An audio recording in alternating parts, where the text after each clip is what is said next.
Oke, halo selamat pagi. Selamat pagi semuanya teman-teman sekalian. Suatu kebanggaan saya bisa ada di sini untuk sharing apa yang udah saya laluin journey saya pribadi gitu ya. Sebagai seorang player mulai dari start di usia teman-teman sekalian, pelajar, sampai ke titik saya sekarang ini sebagai seorang pelatih. Ya, mungkin untuk cerita kemana-mana mulai dulu dari perkenalan diri saya dulu. Oke, jadi kalau flashback dari mulainya kenapa start saya sampai di titik ini, semuanya start di SD gitu ya. Ketika orang tua saya nyemplungin saya ke olahraga dengan tujuan untuk lebih sehat aja. Jadi dulu mungkin sering sakit, kita bikin orang tua mikir supaya sehat cemplungin ke olahraga. Ya, jadi basket ini salah satu olahraga yang saya tekunin bukan dari awal mula saya kenal ke olahraga gitu ya. Dari tadinya badminton, terus ke tenis, sampai akhirnya di SMP baru start basket. Setelah mengenal basket, ya nggak tahu kenapa saya jatuh cinta banget sama namanya basket. Jadi terus ditekunin di sekolah, di klub, sampai level SMP, SMA gitu ya. Jadi akhirnya bisa ngewakilin juga Kota Bandung, Jawa Barat, sampai masuk ke level nasional. Jadi pemain nasional. Ya, jadi saya main di pro sebagai profesional atlet itu dari tahun 2005 sampai 2016. Terus pertama kali nyemplung di tim nasional itu di tahun 2003. Jadi saya ikut tim nasional 3 kali, 2003, 2005, dan 2015. Kalau zaman dulu nasional tim itu di level senior aja baru adanya. Kalau sekarang kan banyak ya, dari usia 16 tahun ada untuk nasional, 18 ada, jauh lebih banyak gitu partisipasinya. Kalau dulu baru ada tuh di jenjang senior. Di tengah perjalanan saya sebagai seorang pemain, ya banyak rekan dan teman semua, experience kamu as a player kenapa nggak di-share sama banyak orang, banyak pemain, anak-anak yang lebih muda dan segala macam. Jadi saya sebenarnya nggak pernah punya cita-cita untuk jadi pelatih gitu ya. Tapi dengan bekal dorongan dari teman-teman semua, kalau ilmu itu hanya berhenti di saya aja, sayang. Jadi oke lah saya start coba mulai melatih di tahun 2010. Jadi masih jadi profesional atlet, tapi juga udah mulai merambah ke ngelatih. Ya, perjalanan ngelatih juga variatif dari level SD, SMP, SMA, terus daerah dan segala macam seperti journey saya sebagai pemain juga sampai di titik sekarang dikasih tanggung jawab kepercayaan untuk bantu di tim nasional putri. Mengingat berkembangnya olahraga dan banyak hal yang perlu dikembangin dari olahraga Indonesia dibandingin negara-negara yang lebih maju, saya juga sama rekan-rekan yang satu visi dan misi memutuskan untuk membuat suatu bisnis di seputaran basket, performance gym, dan penerapan sport science. Ya, karena kita masih ketinggalan banyak juga untuk hal ini. Jadi kalau saya cerita flashback kayak gini ya startnya dari kalian seperti ini sekarang gitu ya. Kenapa saya sampai di titik ini ya mulai dari titik ini loh, dari pelajar, sekolah, senang basket, dan akhirnya keterusan lah sampai di titik ini. Semakin saya berjalan ke sana ke sini semakin luas yang saya tahu. Banyak hal yang perlu diterapin untuk bisa membentuk suatu tim itu sukses. Apa aja elemennya mungkin saya coba sharing di sini. Yang pertama pasti sebuah tim itu harus punya technical practice ya. Latihan seperti apa yang udah dijalanin di lapangan, baik fundamentalnya, skillnya, sistem yang mau diterapkan dan segala macam gitu ya. Hal yang kedua yang perlu diterapkan adalah strength conditioning atau bentuknya macam-macam bisa juga berupa performance di gym gitu ya.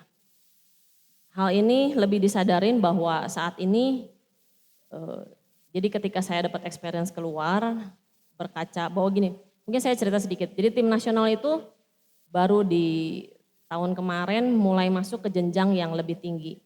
Selama ini kita berkutat bersaing di Asia Tenggara. Baru di tahun kemarin mulai nyemplung startnya di 2018 sebagai tuan rumah Asian Games. Jakarta ini kita jadi tuan rumah, Indonesia berpartisipasi di situ. Baru dari sejak itu kita lebih eksis di level Asia. Persaingan di Asia jauh lebih berat. Secara postur, secara knowledge, secara perkembangan, mereka banyak yang lebih maju dari kita seperti negara-negara Cina, Jepang, Korea. Jadi semakin terbuka luas bahwa strength conditioning ini sangat-sangat dibutuhkan. Bukan lagi hanya pendampingan kalau ada waktu lebih baru kita jalanin, tapi udah sebuah kebutuhan yang harus dipenuhi. Sejago apapun skill, ketika kita berhadapan sama orang yang powernya lebih, speednya lebih, tinggi badannya lebih, skill itu gak bisa keluar semuanya gitu. Ya, ketika bersaing sama yang kayak gitu udah kelelep semua deh. Jadi, oh ternyata butuh disupport dengan yang seperti ini. Gitu ya. Recovery, item yang ketiga ini, yang gak kalah penting. Dan yang kadang juga beberapa bagian merasa bahwa ini penting, tapi beberapa juga yang penting apa? Latihan aja terus. Recovery ini penting sekali gitu ya untuk mendukung apa yang udah dilatih bisa diterapin ke badan, badan butuh pemulihan, butuh istirahat. Dengan latihan kita dirusak ototnya, capek, segala macam. Tapi kalau dengan istirahat kita build lagi. Jadi dalam waktu durasi 1 minggu, kalau misalnya intensitas kita berlatih itu banyak, baik di klub, di sekolah, di komunitas, dimanapun, minimal ambillah 1 hari full rest day. Misalnya kalau aktivitas Senin sampai Sabtu, hari Minggu kita full rest day itu ya tidak beraktivitas olahraga, tapi tetap beraktivitas biasa. Supaya badan kita juga ada waktu istirahat gitu ya. Istirahat itu recovery itu macam-macam bentuknya. Ada yang ya tadi rest day benar-benar total, ada juga berbagai macam elemen yang bisa diterapin kayak ice bath, recovery, ada juga yang full session untuk recovery, perkembangan teknologi banyak, massage juga ada sport massage, itu semua mendukung ke arah recovery ini. Yang keempat, nutrition. Sisi ini yang belum banyak diolah di kita ini, termasuk sampai level nasional sekalipun. Ya, jadi caranya makan diperhatiin, asupannya tuh seperti apa, bukan kadang-kadang saya sering ketemu sama orang tua, anak saya ini udah makan banyak banget nih, kayaknya porsinya aja udah luar biasa, tapi kok enggak gede-gede ya. Balik lagi, yang dimasukinnya apa gitu ya, karbohidrat kah, protein kah, kebutuhannya seperti apa yang perlu masuk sebelum latihan, during latihan, afternya apa. Ya ini yang perlu diolah lebih jauh lagi gitu ya. Yang terakhir adalah sport psychologist. Sisi ini juga yang saya bisa simpulin sebenarnya belum banyak yang menyentuh. Kadang-kadang psikolog itu dipanggil olahraga itu untuk bantu tim ketika tim ada masalah. Ada yang mogok latihan, ada yang berantem di dalam tim, ada yang problem segala macam baru dipanggil. Tolong dong bantuin kita beresin masalah ini gitu ya. Tapi alangkah baiknya sebenarnya sisi psikologis ini berjalan sepanjang perjalanan tim ini dari awal. Supaya coaching staff bisa ngerti satu sama lain, bisa ngerti juga playernya seperti apa. Antara coaching staff dengan player sama manajemen juga bisa mengerti apa yang harus dibuild. Jadi jalannya ke depan dalam proses semuanya itu bisa lebih lancar. Oke, itu dari sisi pembentukan tim. Banyak yang ketemu saya mau orang tua, mau anak-anak ngobrol. Gimana sih caranya jadi pemain yang bagus? Saya pengen berprestasi, apa yang harus dibuild dari diri saya sebagai player? Apa yang harus dilakukan oleh orang tua untuk bisa memaksimalkan potensi anak gitu ya. Sebenarnya terwakilkan dengan kalimat ini, being coachable player. Apa sih arti dari coachable player itu sendiri? Ya. Pertama open minded. Yang pasti bahwa terbuka hal-hal baru. Istilahnya gini, kita datang ke tempat latihan, ketemu pelatih, ketemu apapun, mungkin kita udah main basket 2 tahun, 3 tahun, 4 tahun di mana ketemu tim dengan pelatih yang baru, kita kosongin dulu diri kita. Oh pelatih maunya apa? Saya bisa dapat ilmu apa dari setiap pelatih ini? Gitu ya. Jadi open minded terhadap hal-hal baru supaya kita improve dan progress terus. Okay. Being humble. Siap juga nerima kritikan. nerima masukan yang memang ya kita harus tahu kelemahan kita seperti apa supaya kita build terus, berkembang terus as a player. Ya. Passionate, mungkin lebih di sini ditekankannya lebih ke arah kalau kita being passion, gue jatuh cinta banget nih sama basket, kita nggak akan mudah untuk terdistraksi dengan hal-hal yang lain, gitu ya. Temen, kita ngomong basket, olahraga tim, satu sama yang lain saling mempengaruhi. Temen lagi nggak mood, gue nggak datang latihan dulu ya. Nah ya temen sepi nih latihan, gue juga nggak deh, nggak seru nanti latihannya misalnya gitu ya. Atau sekitaran lagi trendingnya ada apa, hype-nya apa, kita ikut dulu ke sana. Ya, kalau kita being passionate itu kita tahu yang kita suka, nggak mudah terdistraksi dengan apapun, kita tahu tujuan yang mau kita capai, jadi lakuin track kita dengan tekun gitu ya. Accountable ya. Jadi di sisi ini kita bisa diandalkan bertanggung jawab sama performa. Selalu mencari kesempatan untuk berkembang dan berkembang terus. Adaptable. Ini sisi yang ya mungkin kalau di luaran jangan ngomong orang yang paling survive tuh orang yang paling mudah untuk beradaptasi. Jadi di tim pun sama ya. As a player mungkin tergabung dengan beberapa tim sekolah. Kalau di sekolah pelatihnya ini, pengen build-nya seperti ini, punya teammate-nya seperti ini. Saya di tim yang lain cara bermainnya berbeda, pelatih berbeda. Beradaptasilah dengan baik. Jadi fokusnya bukan saya pemain yang begini, saya punyanya ini, ayo coach mau pakai saya kayak apa? Oh dia nggak bisa pakai saya nih karena dia nggak kenal saya. Sudut pandangnya kita balikin. Tim, pelatih mau build tim kayak apa? Kasih peranan saya sebagai player apa? Oke saya isi di situ.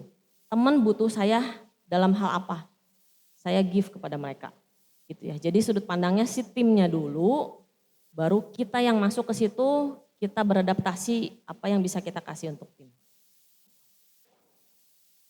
Positif. Ya kata-kata positif ini udah sering tapi untuk jalanin secara konsisten memang gak mudah. Jadi untuk selalu positif dalam segala situasi. Being positif dalam gesture kita di lapangan. Kita semuanya gitu ya terhadap coaching staff, terhadap teammate. Lagi main, lagi di bench.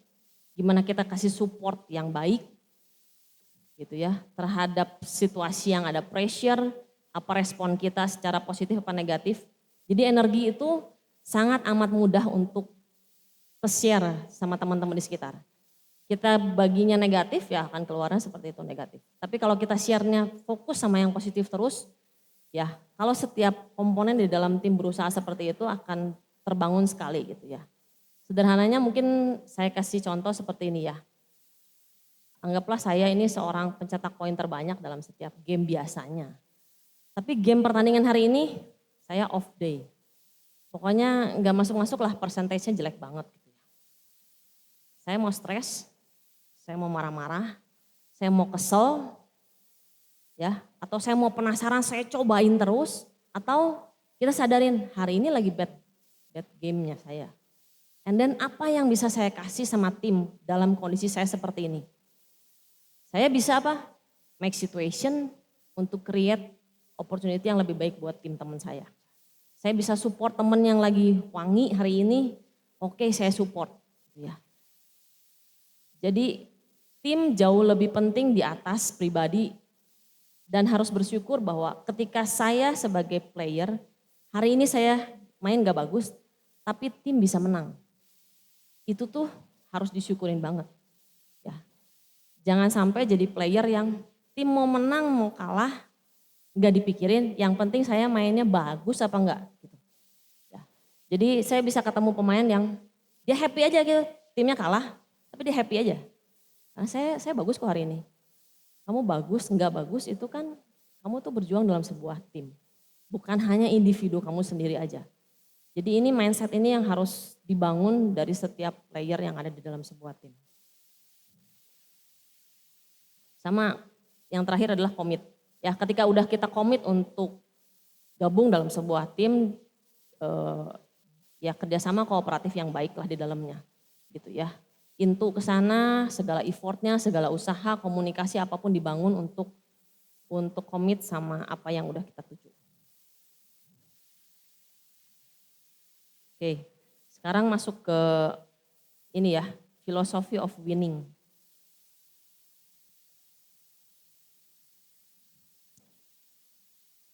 Ini mindset yang saya terapin ke semua player atau coaching staff yang berjalan bersama saya, termasuk saya sendiri sebagai player dari dulunya gitu ya. Bahwa winning isn't everything, nor is it the only thing. Jadi kemenangan itu bukan sesuatu yang segalanya untuk kita capai. Gitu ya. Dan bukan hanya satu-satunya yang mau kita tuju.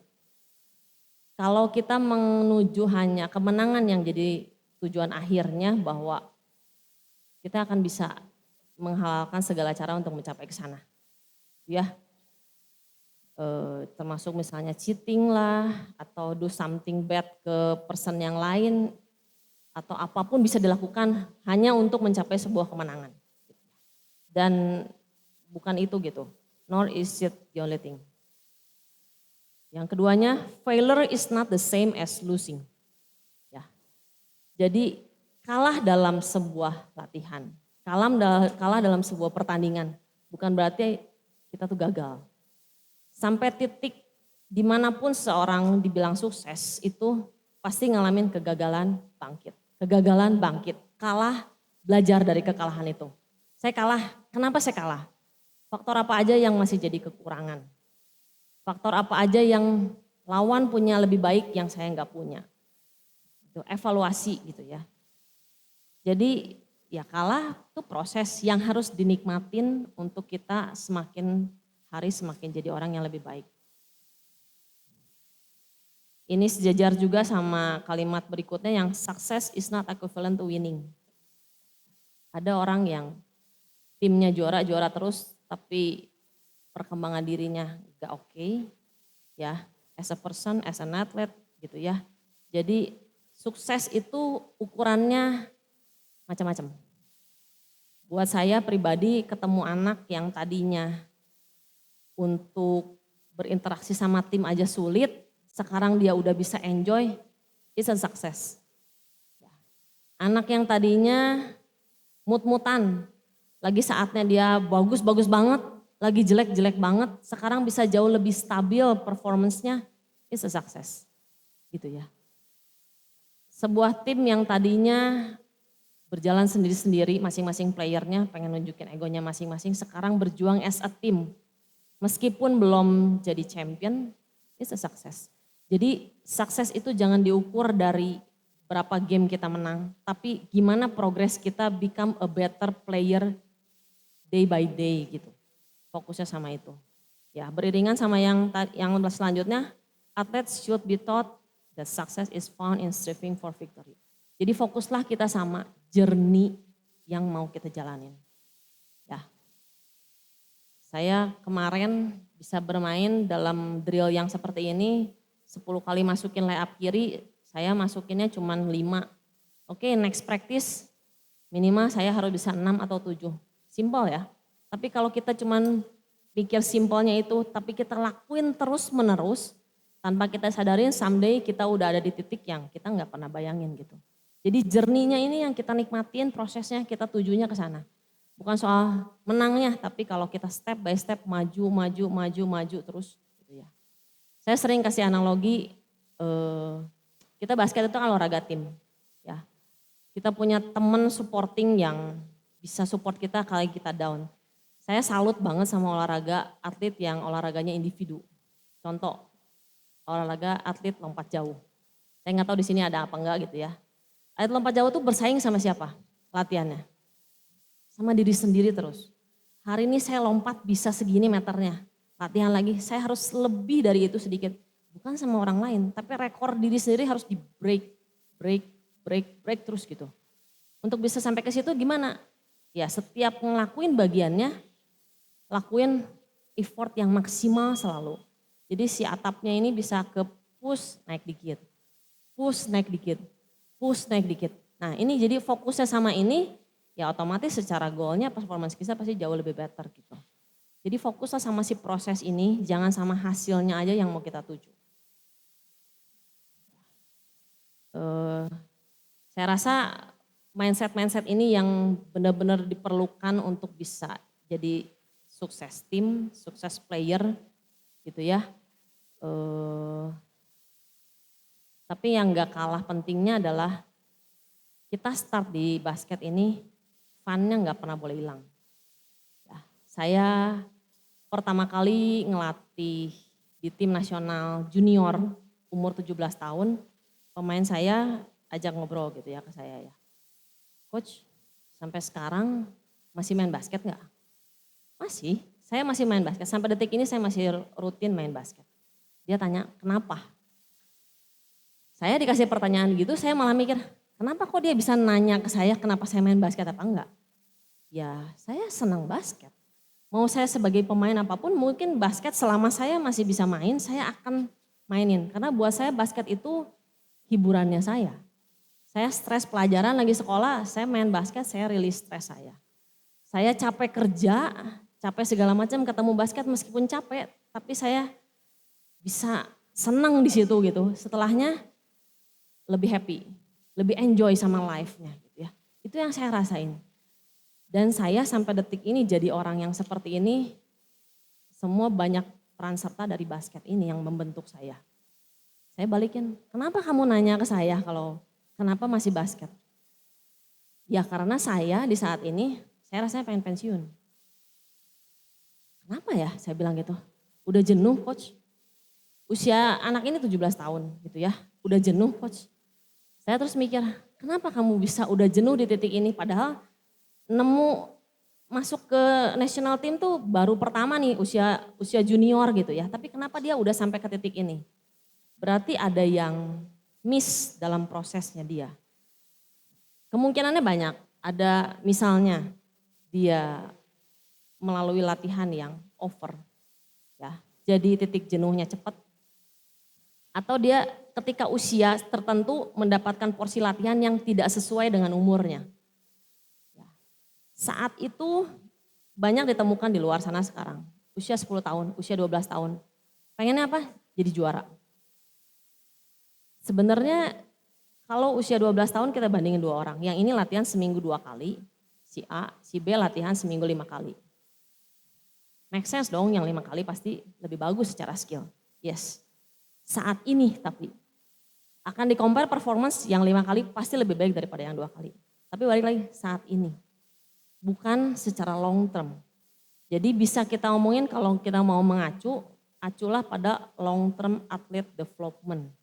Ya nanti bisa teman-teman semua pelajari lebih lanjut lagi soal bahasan ini. Supaya apa?